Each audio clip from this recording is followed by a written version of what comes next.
Middle East crisis. U.S. says it hit a Houthi cruise missile that threatened Red Sea ships. Houthi tribesmen gathering near Sana'a, Yemen, on Sunday to show defiance after the U.S. and Britain struck Houthi positions. The U.S. announced a new strike on Houthi militants in Yemen, the third straight day that Western allies targeted Iranian-backed armed groups in the region. The Houthis vowed to respond to an earlier wave of American and British airstrikes in northern Yemen.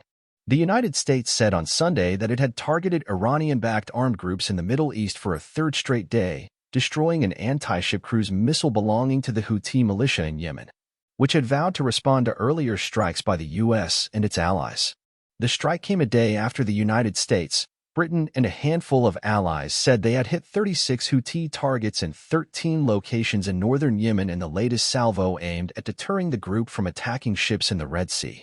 A Houthi military spokesman, Yahya Sarea, said on Sunday that targets in at least 6 regions of Yemen were hit, though his statement did not say how much damage the strikes had caused. Soon after the statement was posted, the U.S. military announced its latest strike, saying it had destroyed a Houthi anti-ship cruise missile that had posed an imminent threat to U.S. Navy ships and merchant vessels in the region. Blinken is heading back to the Middle East to continue negotiations on hostages and Gaza aid. Secretary of State Antony J. Blinken was expected to depart on Sunday for a four-nation trip to the Middle East as part of continuing diplomatic negotiations related to the Israel-Hamas war. The trip comes after 2 days in which the United States helped carry out a new round of strikes against Houthi targets in Yemen and also bombed 7 sites in Syria and Iraq that are linked to militias with close ties to Iran. A significant escalation in the use of American force that runs the risk of widening the conflict rippling out from Israel's war against Hamas in Gaza. The U.S. strikes in Iraq and Syria on Friday were in retaliation for a drone attack on a military base in Jordan that killed 3 American soldiers, an assault Washington has blamed on an Iran-backed militia in Iraq. In what appeared to be an effort to avoid sparking a war involving Iran, the United States refrained from hitting Iranian territory and let it be known the attack was coming days in advance, giving the militias being targeted and their Iranian military advisors time to move. House GP plans a vote on aid for Israel as the Senate tries to close a broader deal. Speaker Mike Johnson pledged Saturday that the House would hold a vote next week on legislation to speed $17.6 billion in security assistance to Israel with no strings attached, a move likely to complicate Senate leaders' efforts to rally support for a broader package with border security measures and aid to Ukraine. Mr. Johnson's announcement to members of his conference came as senators were scrambling to finalize and vote on a bipartisan national security bill that has taken months to negotiate. The move could further erode GP support for the emerging compromise, which was already flagging under criticism from party leaders like Mr. Johnson and former President Donald J. Trump.